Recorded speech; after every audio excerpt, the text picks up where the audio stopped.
우리는 신앙생활을 열심히 해야 돼요. 신앙생활을 잘해야 되죠. 우리가 자녀들을 권면하거나 또 신앙의 후배들을 권면하거나 하면 신앙생활 열심히 해, 신앙생활 잘해 이렇게 권면을 하잖아요. 그럼 신앙생활을 잘한다는 것은 열심히 교회에 나오고 부지런히 봉사하고 뭔가 열정이 있는 거죠. 하나님 앞에 열정을 가지고 열심을 갖는 것, 그거 참 중요합니다. 그렇게 해야 돼요. 그러나 그것만이 신앙생활을 잘한다고 말할 수는 없어요. 우리 가만 보면 그렇게 열심히 있는 사람들 그 무리 속에 문제가 생기는 경우가 많이 있습니다. 열정이 있는 사람들은 목소리가 커지기 쉽거든요. 자기 주장이 점점 나오기 시작하는 거죠. 반대로 소극적이고 수동적인 것을 겸손이라고 생각하는 경우가 있습니다. 나는 못해요 하고 이제 뒤로 빼는 거죠. 소극적이고 수동적인 것은 한편으로 하나님의 일에 무관심하고 무책임한 것일 수도 있죠. 그러면 무엇이 하나님 앞에 신앙생활을 열심히 잘하는 것일까? 본문에 보면 11절에요. 너는 내 사랑하는 아들이라 내가 너를 기뻐하노라. 하늘에서 소리가 들렸어요. 이것은 1차적으로 예수님이 하나님의 아들이시며 그리스도이심을 선언하는 장면이죠. 하늘로부터 음성이 나기를 너는 내 사랑하는 아들이다. 내가 너를 기뻐한다 하고 이제 선언하시는 거예요. 그리고 동시에 예수님의 공생애가 시작되었음을 알리는 이제 선언입니다. 그러나 한편으로 보면 지금 세례를 받으시고 예수님이 올라오시는 장면이잖아요. 세례를 받으시고 올라오시는 예수님을 향해서 내가 너를 사랑한다, 내가 너를 기뻐한다 하고 말씀하신 거예요. 그 세례를 받고 올라오신 거죠. 한편으로는 공생애의 시작이요 하나님의 아들 그리스도이심을 선언하지만 한편으로는 세례를 받고 올라오시는 그 예수님을 내가 사랑하고 기뻐한다 이렇게 이야기하시는 거죠. 그 세례가 뭐길래 그럴까 하는 거죠. 한번 생각해 봐야 돼요. 예수님은 세례를 받을 필요가 있었을까? 그 요한의 세례를 받을 필요가 있었을까? 요한의 세례는 무슨 세례였죠? 4절에 보면 죄사함을 받게 하는 회개의 세례 이렇게 되어 있습니다. 그 예수님은 죄가 없으시잖아요. 죄 없으신 예수님이 요한의 세례를 받을 필요가 없죠. 죄사함을 받는 세례니까요. 그 예수님은 세례를 받으시냐 이 말이죠. 예수님이 갈릴리 나사렛으로부터 와서 요단강에서 요한에게 세례를 받으셨다. 일부러 요한을 찾아오셨어요. 예수님의 고향에서부터 요한에게 세례를 받으려고 일부러 오신 거예요. 당시에 요한의 세례는요, 그 유대인들에게 일반적인 것이 아니었습니다. 유대인들에게는 죄를 씻는 결례가 따로 있었습니다.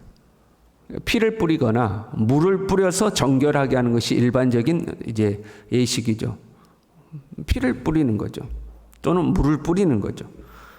강물에 온몸을 담그는 것은 일반적인 그 결례가 아니었습니다. 예수님께서 세례를 베풀라고 명령하시잖아요. 나중에 아버지와 아들과 성령의 이름으로 세례를 베풀고 이렇게 명령하시잖아요. 그래서 세례가 확산됩니다. 그 전에는 그렇게 보편적인 일은 아니었죠. 그럼에도 불구하고 예수님이 요한에게 세례를 받으러 오셨어요. 그래서 요한은 이 사실을 잘 알고 있었기 때문에 요한이 예수님 세례 받는 것을 말립니다. 요한 스스로도 하나님 앞에 온전하지 못해요. 자기가 의로워서 세례를 베푼 게 아니거든요. 자신도 불완전한 존재라는 것을 알고 있어요. 세례 받으러 오신 예수님은 자기하고 견줄 수 없는 하나님의 아들이라는 것을 요한이 알고 있어요. 그래서 7절에요. 나보다 능력 많으신 이가 내 뒤에 오시나니 나는 굽혀 그의 신발끈을 풀기도 감당하지 못한다. 나하고는 비교가 안 된다는 거죠.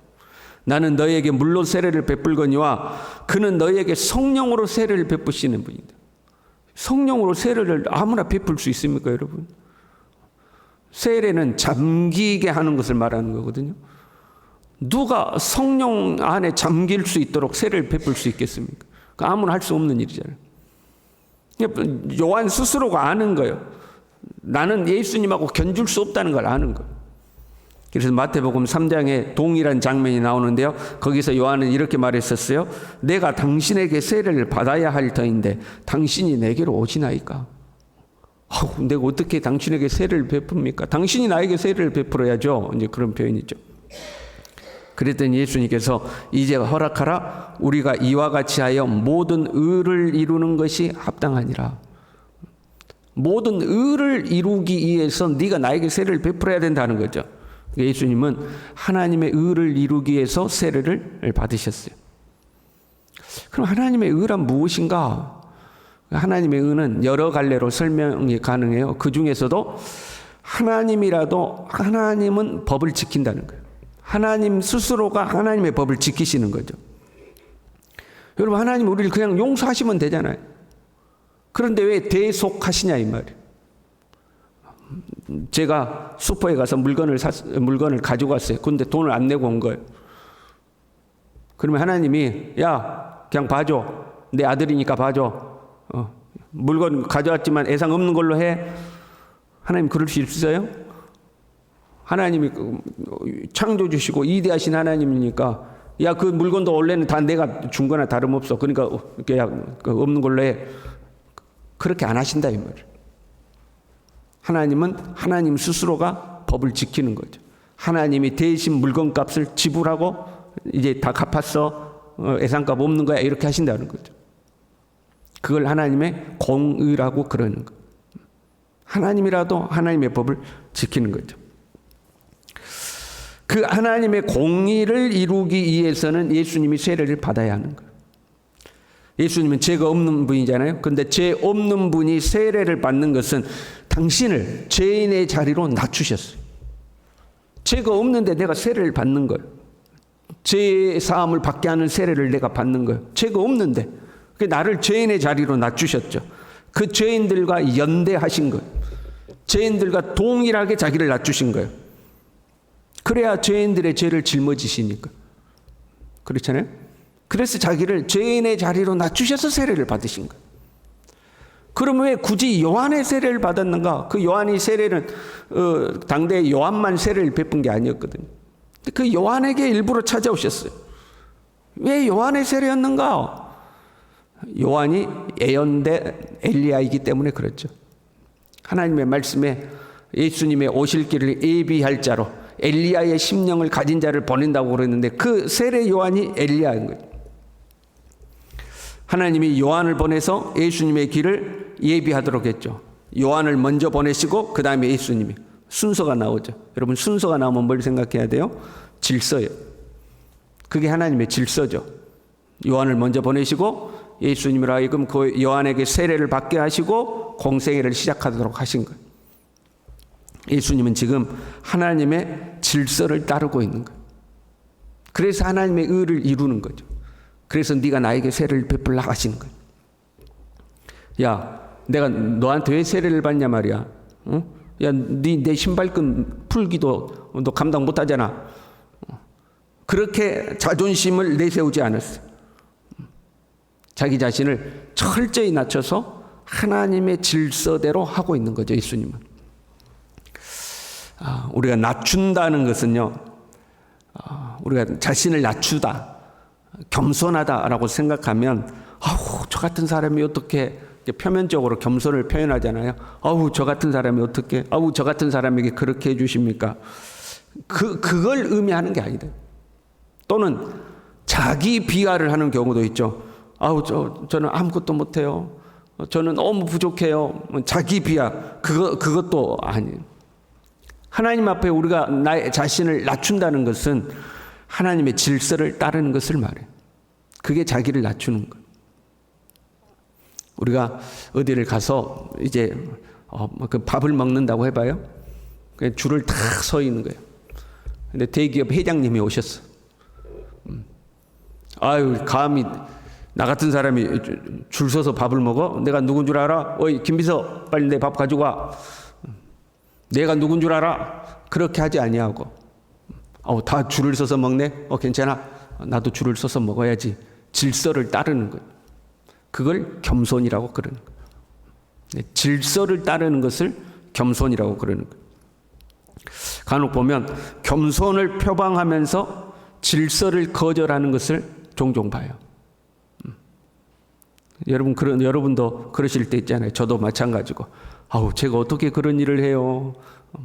뭔가 하나님으로부터 사역이 맡겨질 때, 저 같은 사람이 어떻게 그런 일을 감당해요? 저는 못해요. 그렇게 하잖아요. 우리는 그걸 겸손이라고 생각하잖아요. 겸손해서 거절하는 것처럼 보이지만 뭘 안 따르는 거예요? 하나님의 질서를 안 따르는 거죠. 근데 그게 겸손이 아니라는 거예요. 하나님의 질서를 따르는 게 겸손인 거예요. 예수님은 지금 자신을 낮춰서 하나님의 정하신 질서를 따르는 거예요. 그래서 하나님의 의를 이루기 위함이죠. 또 한편으로 예수님은 죄를 짊어지셔야 돼요. 죄를 짊어져야 되니까 자신을 낮췄어요. 동시에 하나님과 죄인 사이를 중보하는 중보자의 역할을 감당해야 돼요. 대속하기 위해서 죄인의 자리로 자신을 낮추고 하나님과 죄인들 사이를 중보하기 위해서 중보자가 돼야 돼요. 그 중보자의 역할은 제사장이 하는 역할이죠. 출애굽기 29장과 레위기 8장에 보면 제사장의 위임식 장면이 나와요. 이제 제사장으로 부른 사람을 정식 제사장으로 이제 위임하는 거죠.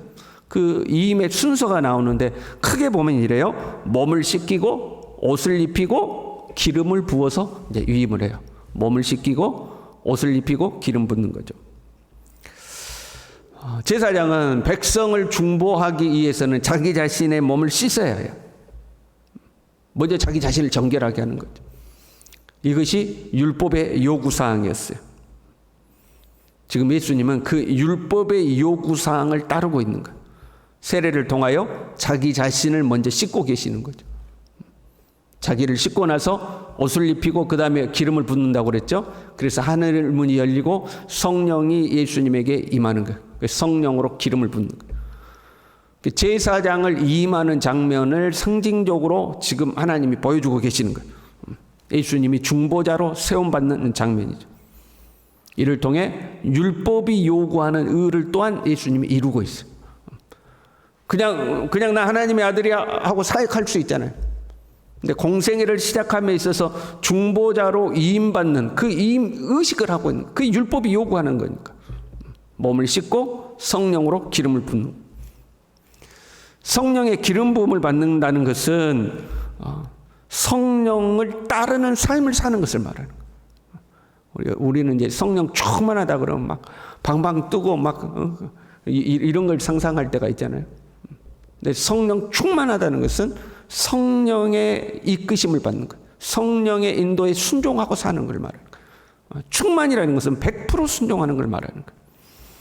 그래서 다음 말씀에 보면 12절에 성령이 곧 예수를 광야로 몰아내신지라. 성령의 기름 부음을 받고 나서 성령의 인도를 따라 광야로 나가신. 지금 그 장면을 그리고 있는 거죠. 정리할까요? 예수님은 하나님의 의를 이루고 계시는 거예요. 그 하나님의 의를 이루는 게 두 가지로 기록되는 거죠. 하나는 질서를 따르고 하나는 성령께 순종하는 거예요. 하나님의 질서를 따르고 성령께 순종하는 삶을 이제 시작하는 공생애로서 시작한다는 걸 말하는 거예요. 그 예수님을 향해서 하늘에서 소리가 들리기를 너는 내 사랑하는 아들이라 내가 너를 기뻐한다 말씀하십니다. 우리가 하나님이 사랑하는 자요 하나님이 기뻐하는 자로서의 신앙의 삶이란 하나님이 세우신 질서를 따르는 것을 말합니다. 그리고 성령의 인도에 순종하는 삶. 그것이 우리가 살아가야 될 신앙생활입니다. 내 자신을 낮춰서 하나님의 질서에 순종하고 나를 이끄시는 성령의 인도에 순종하고 그런 우리를 하나님이 사랑하시고 기뻐하시는 줄로 믿습니다. 기도하겠습니다. 하나님 아버지, 우리 자신을 스스로 높이거나 스스로 낮추지 아니하고 하나님이 정하시는 질서에 순종하는 사람, 내 자신의 생각이 나를 이끌어가지 아니하고 성령의 인도하심에 순종하는 사람, 그리하여 하나님의 의를 이루는 사람, 하나님의 뜻을 이루는 사람, 하나님이 기뻐하시고 하나님이 사랑하시는 하나님의 사람으로 살아갈 수 있도록 우리 모두를 붙드시고 인도하여 주시옵소서. 예수님의 이름으로 기도 올리옵나이다. 아멘.